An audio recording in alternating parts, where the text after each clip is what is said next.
Hey guys, welcome back to the channel Eagle Trading. It is 5:20 p.m. on July 2nd, 2020. Just happens to be my birthday today. I know I've been away from the videos for a little while. I haven't done any newsletters on the email. I apologize.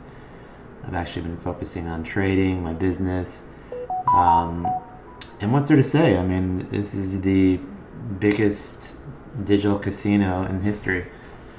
And in a way, I'm not complaining, but I almost feel guilty. It's bizarre. I mean, we can look at the S&P 500 for starters, but what's the point, right? It's the same thing every week, and trust me, I'm making money, so it's just. I mean, what can you say anymore about the technicals? And I'll start with the S&P 500. Not that I'm saying it's not important because there's such a mix of tech in here with Amazon and all these other big names, Microsoft, that SPY is not really important. There's two important indices. It's the Qs, the S&P or Dow Jones Industrial, and the Nasdaq. That's where the action's at. The S&P 500 is kind of a hybrid mix, so it kind of doesn't really give you a true indicator of where the overall market's headed. It's definitely a bifurcated market. You look at the New York Stock Exchange, and the breadth is still on the low end, and we're hitting some pretty high numbers here. We had the crossover on the S&P 500 with expansion. It looked very bearish. The thing that kept me safe was we said if we're gonna come out of this breakdown, it's gonna happen Monday, and it's got to happen early. It can't be, and it has to be significant. So we had that 550-day move. I forget what day it was on the Dow. 550, 600-point move. That was enough to back this move off. You look at the shape, and we're going to be really quick on the S&P because I don't really care about the S&P 500. There's a whole different market out there. But you look at the shape here of this kind of head and shoulders that everybody was worried about breaking here on the neckline. Well, actually, that's a momentum line, but this is actually the channel along here. And then we kind of just touched the bottom of this yellow channel. And we've touched that multiple times here. And then that's when we broke down. So it's the first time within the context of this move from the bottom in the S&P 500 that we broke and closed below the yellow channel. And it took us 3 days to get back above it. And we always talk about, the 4 being the magic number. If you're not back up above there on day 4, you have a problem. So if we kind of zoom in there and look, you'll see that we back tested it literally yesterday and closed right on it. And then we shot up today a little bit of a reversal intraday, which I shorted the Dow today with SDow. Almost caught the low too, and I'll go into some more details on what I'm looking for. And trust me, I'm long other stuff too. And then we closed just above that yellow channel, which I don't think is going to hold. So S&P 500, not really interested in shorting so much. It was more of the Dow Jones Industrial, and I'll look at that too in a minute. But the shape of this move here, aside from the island top reversal, if you just look at this hump and remove that island top reversal and the bounce, and then the bounce here, and then the shoot back up, it's very similar to this action in here. In fact, you have a triple touch along here, just like you can literally draw it almost perfectly. There's a little bit of a triple touch right along here, and I know there's a lot of lines here, but you can see this little reversal wedge here, this bottom here, and this bottom all line up perfectly symmetrically. And that tells you that the algos are all running the show here. So let's remove that.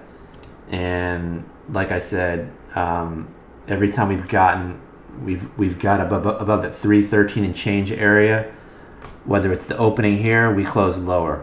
Opening here, we close lower. Opening here, we close lower. Opening here, we close lower. There's never been a day where we've opened up right along that line and closed higher. Once again, opening and then close lower. So today was a very fluffy day, meaning that a lot of positives. The jobs report, which is whatever. I mean, talk about putting on jobs. I mean, you took them away, you're just giving them back. What the hell's the difference? So I shorted the market. I bought SDow pretty heavy at 23.05. At one point I was down. I was like, whatever, 22 and change. No big deal. I also shorted shop intraday.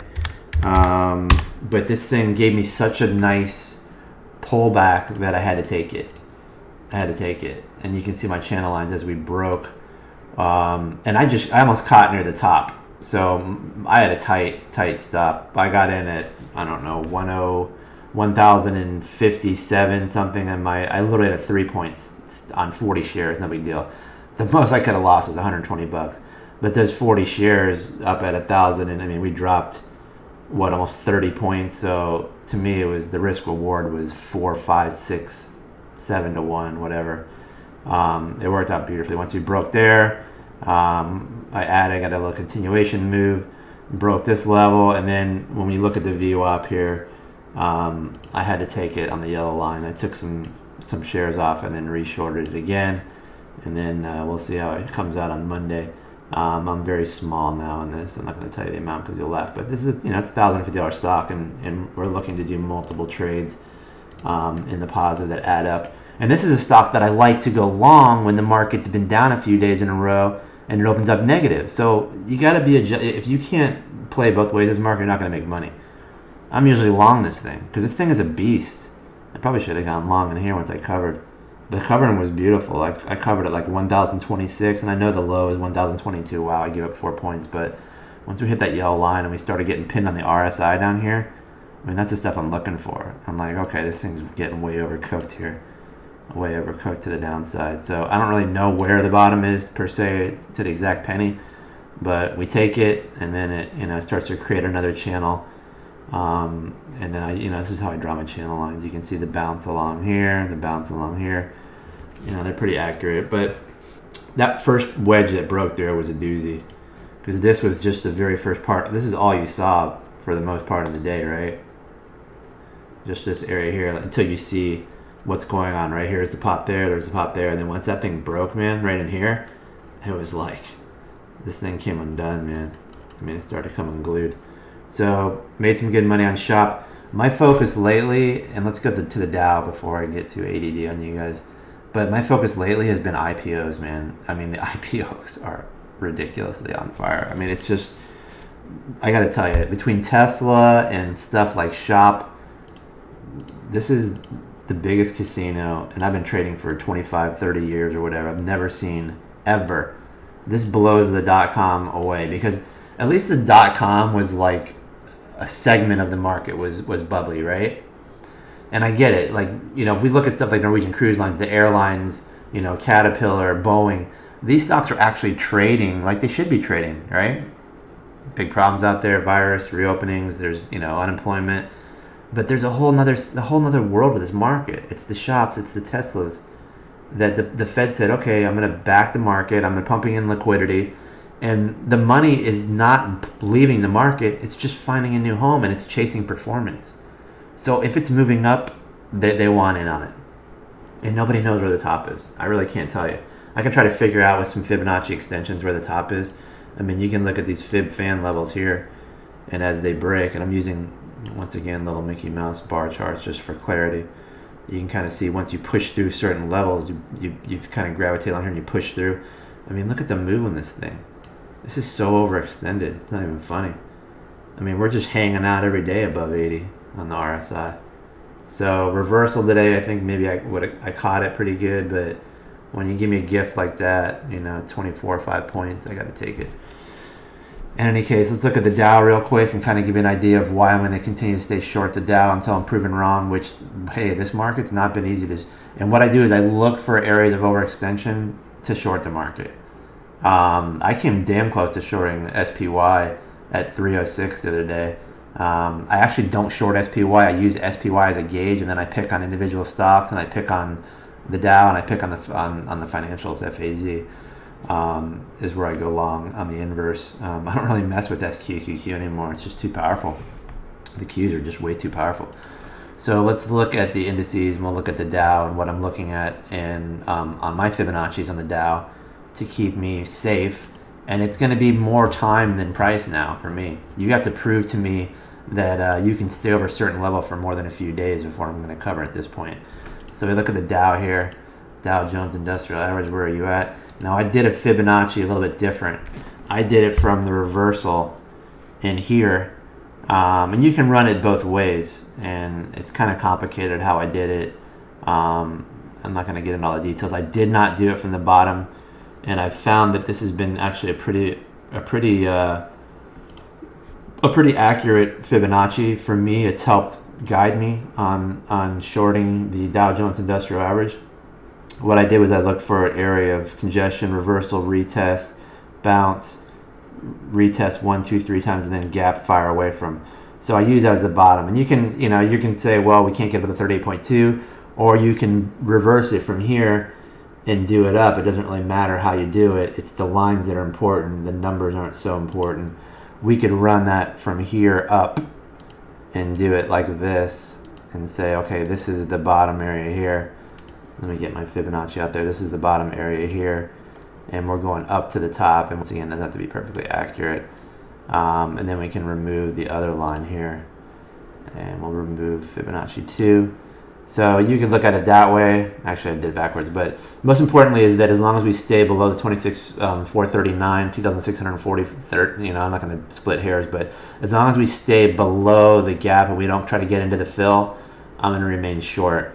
And like I said, if you take out the island reversal top, we have a little bit of a head and shoulders here, and we're trying to break to the upside, but there's just not energy there. And I keep looking at these dojis. Every time we get up into these areas on SPY, and what does that mean? Like, what does that mean, Henry, when everything else is flying to the upside? It kind of just tells me that the market is narrowing. The market is, a lot of money's moving into chasing performance. It gives me a little bit of a red flag, but it doesn't really mean anything. It just means that, I recommend to people that I don't say that I manage money for, but that people ask me a lot of information on. I tell them, not a good market to be in mutual funds or just blindly going into broader market funds. You really need to have a stock picker's market, which brings me to the next point, which I'll get to in a minute. But yeah, I didn't like the action today, so I caught, I like to play when the market has got a lot of positive news in its favor and it's closer to the top end of some channel areas, so I shorted it, whatever. But I did go long a lot of stuff like D&B, Dun & Bradstreet, recent IPO. Look at the move on this thing, and this is just a daily chart, but let's look at the intraday 5 days on these in 20 minutes, and you can see this is what people are looking for. I mean, look at this. I've been watching this thing to kind of figure out what shape it's going to take, and then wham, to the upside. And look at that super strong close. And intraday channels were just busting out. Let's look at the intraday today. And another one, Lemonade. Huge moves today in Lemonade. So you can kind of see my channels that I was kind of trading throughout the day. If we extend that to the right, that tells me kind of, where we're headed to and not to get panicked out, where we're buying on the bottom end. But Lemonade, another one. I did get stopped initially on this, trying to figure out which direction it would go in. But look at these moves. I mean, this is insane. IPOs, blue sky. Literally, this is what I had to look at when it opened up, right? And if we look at this on, I'm going to go away from Mickey Mouse and go to candle, regular candles here. And we could put Hekinashis up there. But when it opens up and you're trying to figure out, okay, which way is this thing going? It priced at 26 or something like that. All right, it's got a double already in it, right? Or maybe it was 29. It's got a 70, 80% move. So what happens is anybody that's in this stock from 26, 28, 29, whatever the offering was, they basically just double their money. So if they're not an officer or someone that's restricted on selling the shares, they dump it. So like, what am I going to do? I'm dumping my share. And now the big money that wants to get in it, the traders are trying to figure out, okay, are they done selling? And is this something that the market wants to buy into? A lot of IPOs don't like that. I only go for the hot stuff. And there's probably a handful of them that I like. So I watch it open up, and I tried to take a position, and I got stopped out because I was kind of heavy. I was like, all right, step back, let it work its way out. So now it's kind of working this formation, right? Now what I'm looking for is shape change, and I'm looking for a body of the candle to go above the top. And the body of the candle starts getting above this area that we saw in here. You can kind of see, right? And not to split hairs here, but you can kind of see that the body and these tails and wicks, I can't deal with this stuff, right? I don't want to get whipped out or whatever. I need to see the body of the candle start to get above this line. And sure enough, right there, 53, 54, and then it's like game on. You just buy it and you set a stop, below one of those lower candles prior to that area. You could set it at like 53, right? 52, depending on where you got in at. It doesn't take much. And next thing you know, intraday, you're rocking and rolling. And let's do a 2-minute chart so I can get back to where I'm at. And man, what a move. And you can see intraday too that it started to make some formations that I could actually use. It had this big move there, And then once this broke, you sell, right? And then it's starting to take shape again, and then you can see another breaks this wedge, and then you're long again, and then you're just riding this thing out. Beautiful moves, man. But you can see two wedges breaking, right? The break here, but then the back test, and then they pop it here, and they pop it here. Two areas where they popped it. They pop this downward wedge, and we don't have history behind us until this makes a high and then kind of pulls back, and then we have history, right?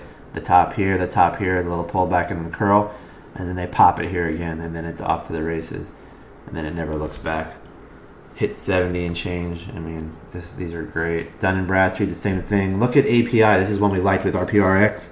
API, another one. Same freaking thing. Look at this thing. I mean, this is insane. And then we look at it on a daily. It's going to look a little skewed, but bear with me here. This one was weird. Let's look at this on a 20-day, and you can kind of see how you can get shaken out of these, right? It's really hard to figure out what's going on. Because look at the move this thing makes. Opens up, look, it's rocking and rolling. Same thing as Lemonade, right? Look at this move up. And then it makes another high the next day. But then what does it do? It gives it all back up and closes below the low of the first day, on day 3. But then what happens? It reverses. Now it's broken the low, and now reverses and then breaks the high. It's just like madness, right? Look at this move. I mean, from 42 to 57 in days. These IPOs are great to play. DNB I'm in, and I held that one. I'm holding that one over. So I'm short the Dow, and I'm long, and I want this DDI. This is a Korean gaming company, I believe. DDI, Double Down Interactive, I think. This was supposed to open up, I think, yesterday, and it didn't. And I thought it'd open up today. I don't know what. I haven't read the news, so maybe if you guys know what's up with Double Down Interactive. I have no idea. API has been insane. KC, King Cloud Software, another one that's been rocking and rolling. Look at this. $19. This thing was the same thing. It opened up and it's like it just crapped out, right? This doesn't look great. When your IPO opens up here and you're just like, it might have opened up a few days before that, but you go from, I don't know, whatever, 22 down to like 19. Then what does it do? It goes and basically almost doubles from there. Insane. You just got to find the right ones, and then you're off to the races. There you go. We're going all the way back, so let's go to IPO date. Perfect example. Wow, this one's been trading for a little while. So yeah, perfect example, right?